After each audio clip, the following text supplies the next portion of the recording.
Existe uma grande diferença entre o luciferiano e o satanista. Para começo de história, o satanismo foi criado por Jean de Lavey em maio de 1966 e ele o criou como um contraponto ao cristianismo. No seu livro A Bíblia Satânica, ele observa logo no prefácio que quando ele tocava à noite, ele via aqueles homens nos bordéis, nos lupanares da vida, nos bares, procurando aquelas mulheres que no dia a dia eles repeliam e falavam contra. Aqueles senhores, aqueles anciões, aquelas pessoas respeitosas e que visitavam sempre a igreja ou cultos cristãos, nos finais de semana à noite, eles estavam procurando aquelas mulheres que eles chamavam de vida fácil e às escondidas, curtindo aquela vida que eles diziam ser pecaminosa e contra a vontade divina. Então, aí foi que ele fez essa igreja e criou essa Bíblia, que é a Bíblia Satânica. Deixando bem claro que no satanismo existe o satanista deísta e o ateu. O deísta, ele é personalista. Ele personifica Satã como uma pessoa, como um indivíduo. Mas Jean de Lavey, ele era impersonalista. Ele cria em Satã como uma força que era contrária às coisas cristãs. Então, através de livros como A Bruxa Satânica e a Bíblia Satânica e outros, ele conjurava essas forças a fim de que pudesse liberar os homens daqueles focos que os reprimiam. Porque ele observou, como Osho Bhagwan Rajneesh, também que a maior coisa que a igreja fazia, a maior vitória da igreja era jogar o homem contra si mesmo, contra seus instintos, contra a sua sexualidade.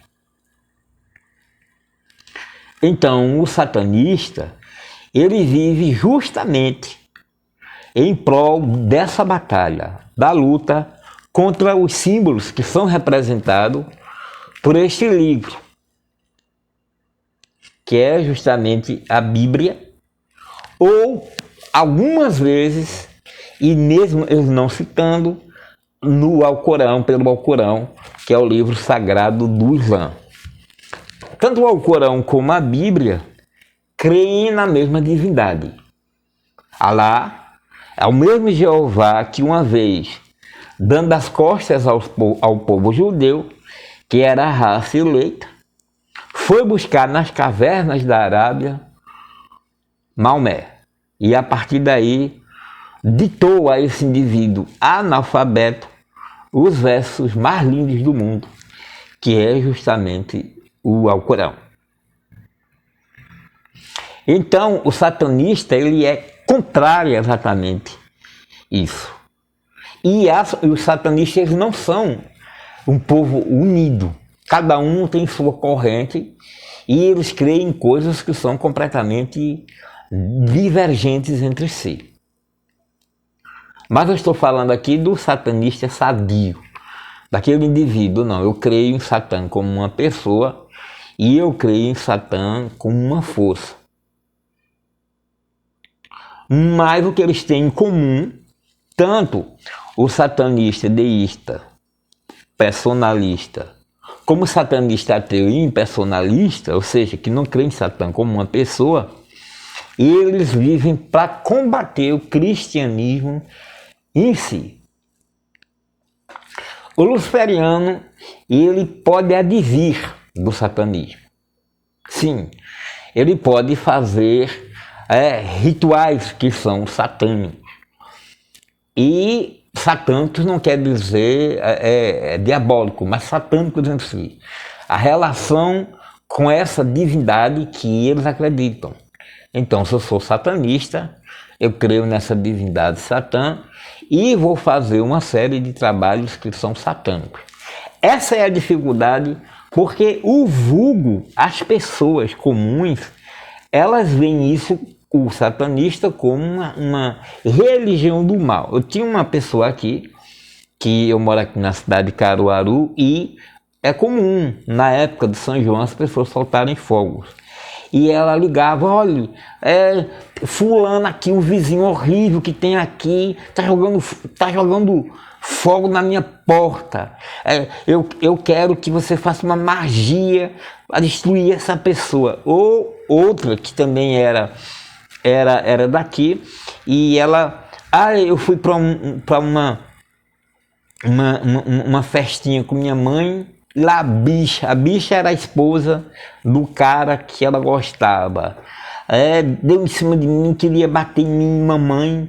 Eu queria que você fizesse um trabalho para destruir a vida dela. Então, assim, o satanista sofre muito se ele for culto. Eu creio que os rituais satânicos, eles têm a utilidade de apresentar os problemas, esses problemas do dia a dia, essas demandas, esses rancores, essas mágoas, aos pés desse grande conselho, no caso dos regentes, Belzebu, Baal, Asmodeus, Satã. Então o indivíduo vai ali e entrega aquela causa, aquela demanda impossível aos pés da divindade. Mas a divindade, essa divindade, a divindade satânica, ela não vai estar aí para destruir alguém que solta um foguete, um fogo. Para essas coisas está a lei comum, que é a polícia, a delegado, a advocacia, a direita, essas coisas todas. Então é isso aí. O problema do satanista, como eu falei, é que ele consolida, né? Ele engessa nessa coisa em si, da bruxaria ou da magia, da feitiçaria em si, e dificilmente o indivíduo busca a evolução.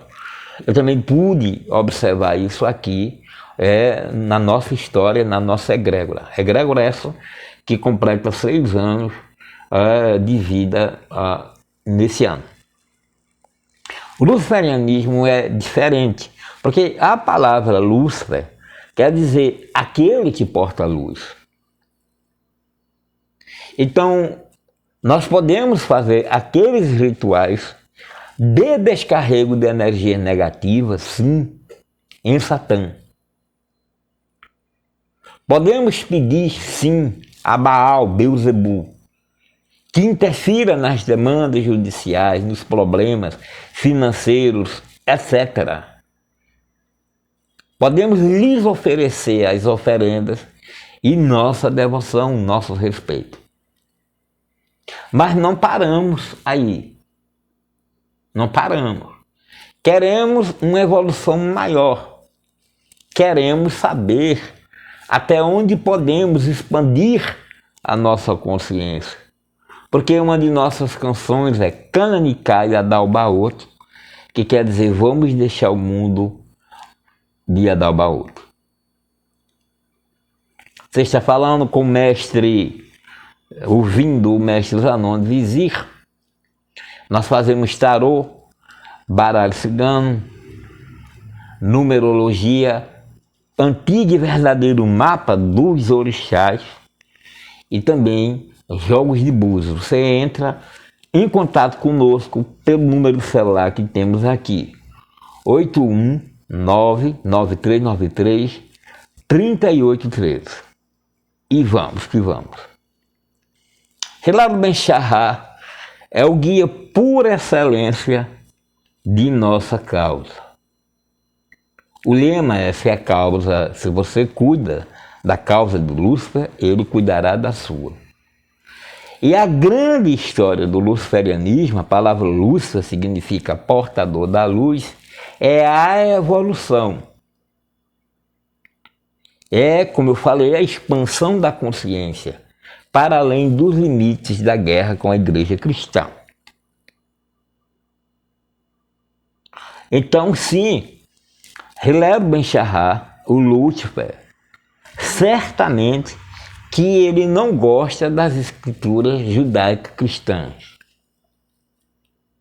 Ele é basicamente contrário ao Ial, ou tudo que se está ali escrito, aquela cosmogonia, aquela teogonia do povo judaico.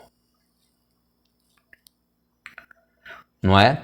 Respeita que eles façam, que eles tenham os seus livros, a Torá, o Talmud e todos os outros. Mas o guia de nossa causa, o guia supremo, superior, não tem admiração por esse indivíduo, né? O demiurgo, ou o Ial, ou o Iadalbaoth. Ele vê, dentro do estudo que chamam de Velho Testamento, o desequilíbrio emocional e moral dessa divindade que é chamada de Ial, o Criador. E vai buscar a fonte disso, vai procurar saber de onde que isto veio. E aí é que vai nos surgir o livro Piste Sofia, onde vai nos contar a história, o início de todas as coisas, a grande mãe Sofia, né, o ovo cósmico, de onde surge ali dois seres, né, que uma que se criou de Carrá e outra são dois seres que nós estamos colocando nomes, mas por serem primordiais, e eles não têm nome. A partir desses seres é que começa toda a criação dos arcontes e, por fim, a rebeldia de um dos filhos albinos, que é justamente Adalbaoth, que é jogado fora após o julgamento das suas obras, que ele é jogado fora, e a partir daí ele resolve criar um mundo que imite aquele de onde ele veio. Então, quando ele separa-se daquele mundo que lhe é primordial, e surge nesse universo fenomênico um outro grande criador, e o demiurgo primordial, que é conhecido nos Vedas como Brahma. Você pode dar uma olhada aqui no Bhagavad Gita, como ele é, de Srila Prabhupada, ou na obra do Srimad Bhagavatam, nos seus versos e na sua interpretação por Srila Prabhupada.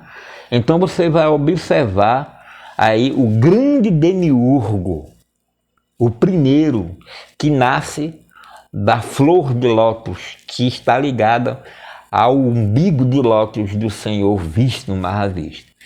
Então, nasce essa entidade, essa criatura, que é o Brahma de 4 cabeças, e é ela que chama a vida todas as criações e todas as outras divindades. Então, o Brahma, segundo os Vedas, é o pai primordial de todos os pais. E ali, não é, em determinado momento dessa criação, Brahma vai querer que se criem mundos que eles são materiais e que os 4 Kumaras, que na verdade são 7 de acordo com a doutrina secreta de Madame Petrovna Blavatsky, no seu livro terceiro, Antropogênese, que essas divindades, elas têm um contato físico com essas mulheres ou esses seres criados, e eles dizem não. Então, a partir daí, é necessário que outros criadores, bem mais físicos, bem mais decaídos, se deem, não é, para essa criação. Esse mundo, segundo os Vedas, é criado justamente, né, a partir do decaimento dessas divindades, uma das quais é Ial, não é, que depois seria chamado aí, né, de Yahvé, Jeová. A Cabalá, né, que tanta gente, tanto satanista aí pela internet valoriza deveras, na verdade é considerado pela doutrina secreta, e aí no capítulo, no livro, no capítulo 3, né, no terceiro livro, o Antropogênese, como umas das diminuições, não é? Umas das... É quando a doutrina espiritual mais elevada torna-se completamente embrutecida e física. É uma grande redução espiritual, é a Cabalá judaica. É assim que denuncia Helena Petrovna Blavatsky no seu Doutrina Secreta, no livro citado.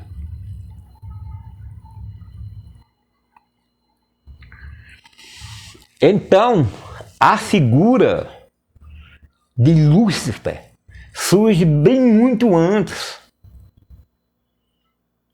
da história de Jeová, sendo que Jeová acontece exatamente na quinta raça, ou aparece e torna-se famoso aí na quinta raça, que é a nossa ariana, quando houveram 4 antes da nossa. A última antes da nossa sendo a Atlântida, e nós teremos essa raça, nós no caso somos essa raça, essa quinta, e terá ainda nessa terra a 6ª e a 7ª raça.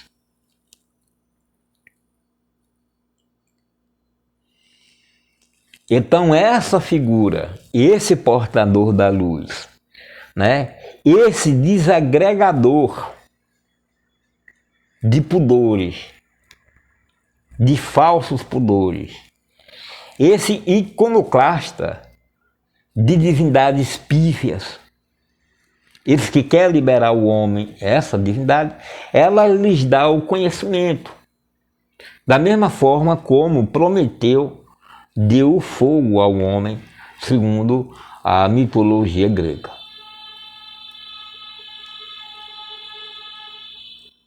Então Lúcifer, o Hillel Ben Shahar, o nosso pai, ele vai ter uma certa repelência por Ial, porque ele não reconhece Ial desde as épocas primeiras. Como eu falei, o Ial vem aparecer como criador, não é? Junto com dois outros seres, que nós vamos falar em outro vídeo a respeito, são os Elohims, e eles criam essa humanidade, participam de certa forma da criação dessa humanidade, não é? E se tornam famosos. O mais decaído entre eles se torna famoso, que é realmente aí o Jeová. Então Hillel, ele repele isso aí e ele valoriza todos os Vedas, porque em Vedas existe a divindade primordial, aí o inefável, não é? O para além do além do além, que é justamente a figura extraordinária de Mahavishnu. Então, na medida que fomos evoluindo, que fomos estudando, que fomos saindo do polo satanista para o luciferiano, nos surge a grande indagação, o grande ponto de interrogação a respeito dos orixás e como é que Hillel Ben Shahar iria ver isso. Ele que tem uma certa repelência, como nós já falamos, pelos escritos judaicos cristãos. E aí ele é simplesmente apaixonado, porque Hillel Ben Shahar, como nós falamos, ele é amor. E se não falamos, estamos falando, ele é amor. E Olodumare, como muitos falam, é a divindade original, segundo a teogonia da África. E ali Olodumare, sendo o pai superior, cria as outras divindades. do seu dentro, do seu íntimo. Essas divindades, Abaluaê, Yansan, Xangô, Exu e todas as grandes entidades que formam o panteão africano, Iemanjá e Oxum, são divindades intrínsecas a essa grande divindade que é superior a todas, que é o Lodumaré. Hillel vê o Lodumaré como uma chama viva da parte do inefável e vê a África com bons olhos e debruça-se sobre os mistérios dos grandes orixás. Há uma simpatia na figura de Hillel Ben Shahar por tudo que é considerado pagão, de anos lutíferos, a estrigaria, a Wilca, tudo que de alguma maneira afasta o homem da fantasia que nos foi imposta pela igreja, recebe uma grande simpatia de Hillel Ben Shahar, o Lúcifer original. E sim, em todas as outras religiosidades, como já o dissemos em outros vídeos, a divindade, o inefável, derrama suas joias sobre cacos de mendigos. E nós vamos encontrar em todas as civilizações, e aí condensadas na doutrina secreta de Madame Petrovna Blavatsky, esses indivíduos, esses seres imortais, como é o caso do astrólogo Narayana, que está vivo desde a primeira da primeira manifestação humana do planeta Terra, que foi a raça hiperbórea. Então, advém daí todo esse carinho, todo esse trato pelos Vedas e por Lodumaré e as suas divindades, que vão justamente através do jogo de búzios das contas de Ifá propor ajuda ao ser humano. No estudo dos odôs, nós podemos observar todos os orixás falando, todas as divindades falando. E essas divindades, elas serão aquelas que foi descoberta na África, que se humanizou na África e que é conhecida em Candomblé. E ela vai além, cada uma delas vai além do que foi conhecido e deixado aí por o maior dos escritores, ou todos os escritores que falaram a respeito de Candomblé desde que esse surgiu. Primeiro na África, depois em Cuba e posteriormente no Brasil. E Pierre Verger, ele é o grande historiador dos titãs africanos, da história africana, e ele vai trazer isso para todo mundo, para a gente. Ele vai popularizar os segredos da camarinha para o ser humano comum. Contudo, o mistério Ogum, o mistério Oxalá, o mistério Iemanjá, o mistério Yansan e Xangô vão extrapolar todas essas concepções originais africanas a respeito dessas divindades. Rubens Saraceni, num dos seus livros que eu vou apresentar aqui para vocês, Teologia de Umbanda, Doutrina e Teologia de Umbanda Sagrada, de Rubens Saraceni, ele vai nos apresentar esse mistério africano para além do trono físico, aí se tornando, indo mais além, se tornando trono celestial, trono galáctico, trono universal. E a gente vai observar, através das deixas que ele nos propõe, que existem muitos dos tronos, porque trono é cada divindade dessa que nós falamos agora. Exu, Ogum, Iemanjá, Baluaê. Eles têm seus tronos, e são muitos, que foram negativados enquanto houveram os 300 anos de escravidão, porque depois graçou por todos os 4 cantos das terras tupiniquins o feitiço, a bruxaria, mesmo ela que era utilizada para dar naturalmente às negras o encanto sobre os seus predadores, tendo com eles filhos inúmeros, bastardos. E elas utilizaram, é claro, da feitiçaria, das amarrações, de tudo que a sabedoria africana trouxe. Devido a este sofrimento do povo negro e à necessidade da bruxaria, da magia africana serem ativados, muitos dos tronos originais africanos caíram. Ou seja, Ogum, Xangô, Iemanjá, Oxalá, Iansã, tem tronos que foram negativados, ou seja, colocados em polaridade negativa devido aos 300 anos de escravidão.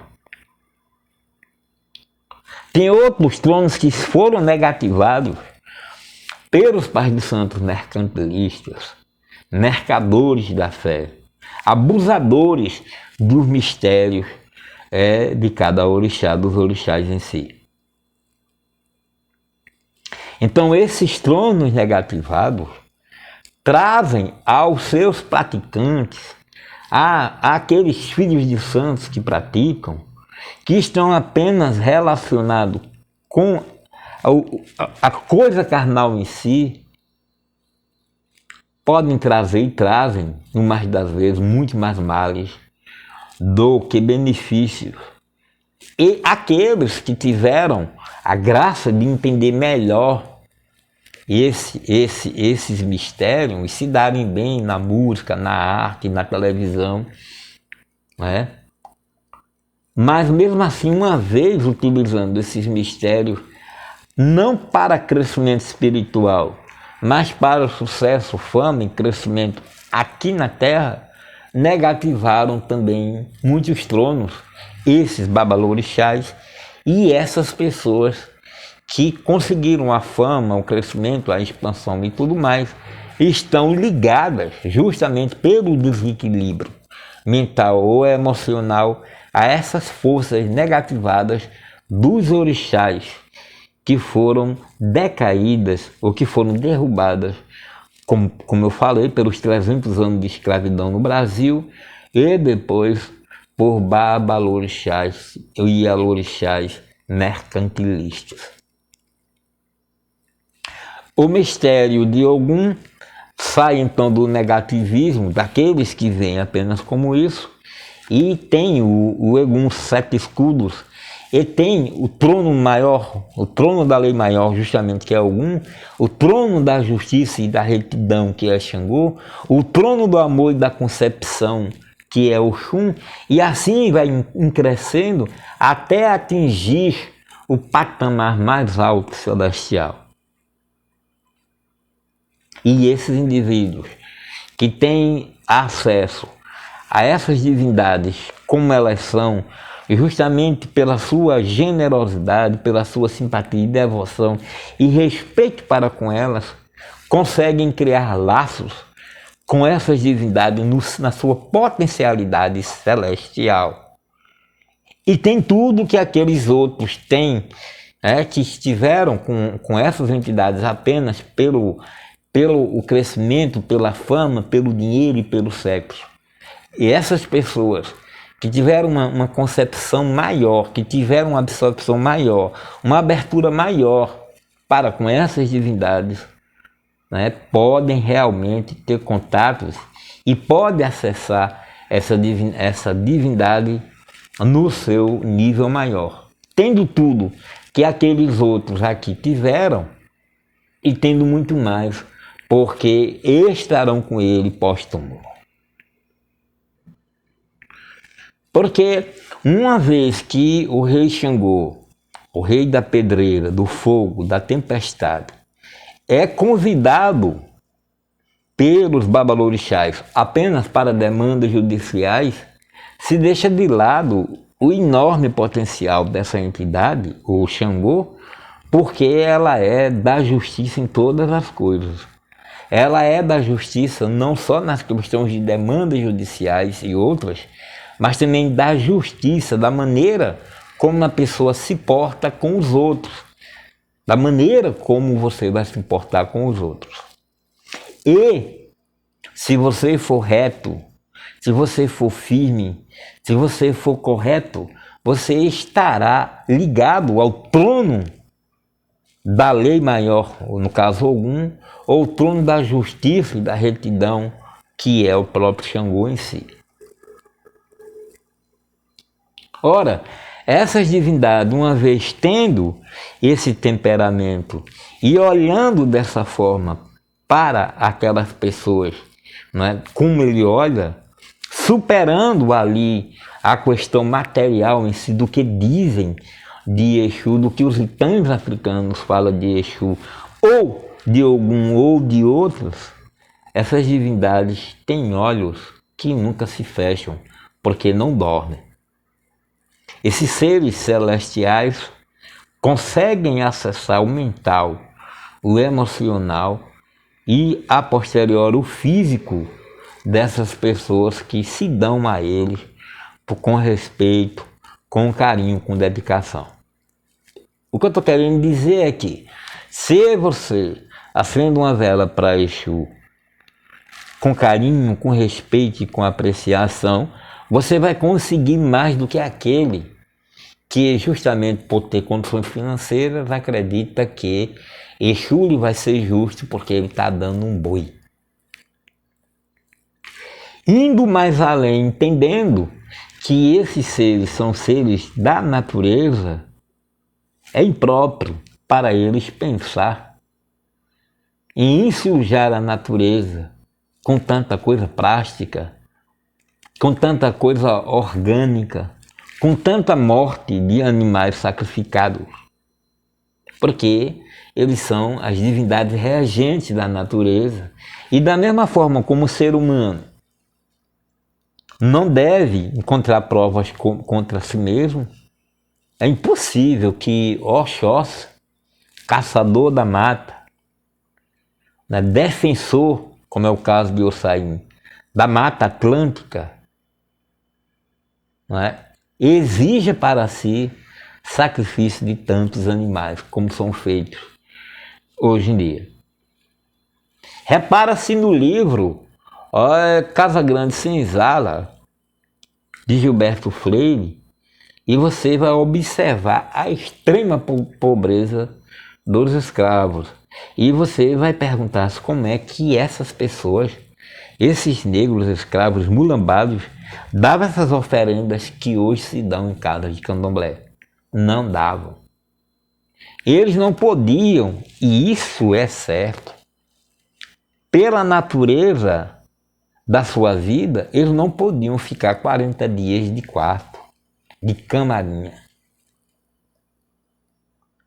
Por questão de economia, já que eles mesmos eram propriedade de seus donos e não tinham dinheiro, eles não podiam dar tudo isso que se dá, chós, roupas, boi, gado, carneiro, tudo isso que se dá para se fazer um bori e tudo isso que se dá para se fazer santo.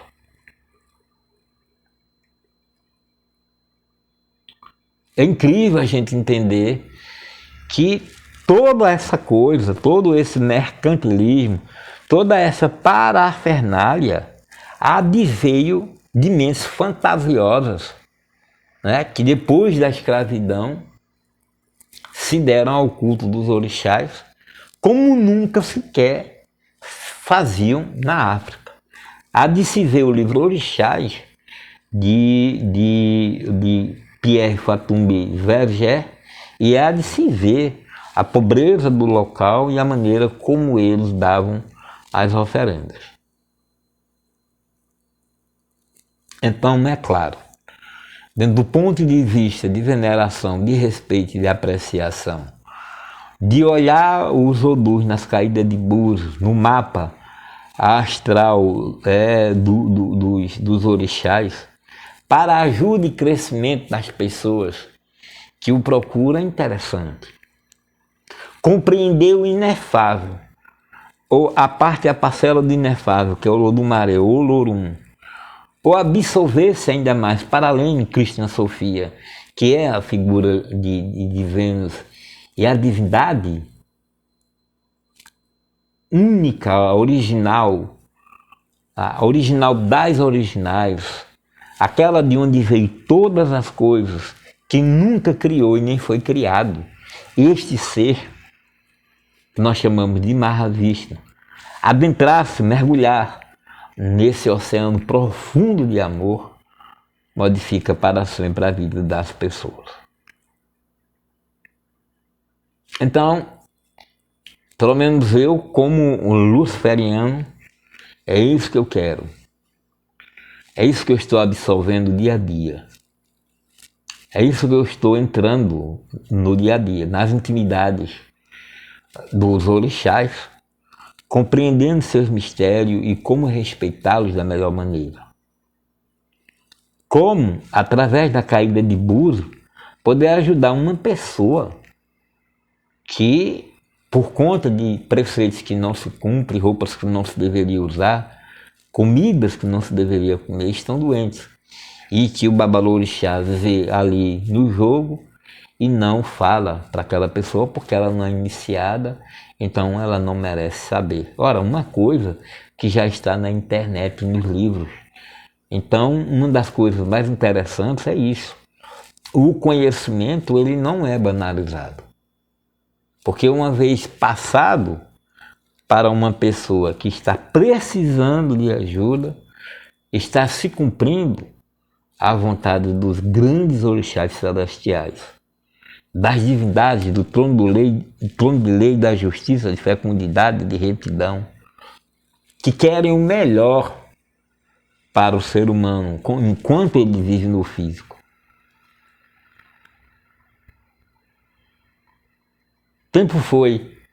Passou-se o tempo que esse conhecimento era somente de uma elite. Agora, se você quiser aprender e saber muito mais, se você quer ver o seu mapa dos orixás, se você quer ver a caída do jogo de Búzios, entre em contato e vamos aprender juntos, porque mestre é aquele que aprende enquanto ensina.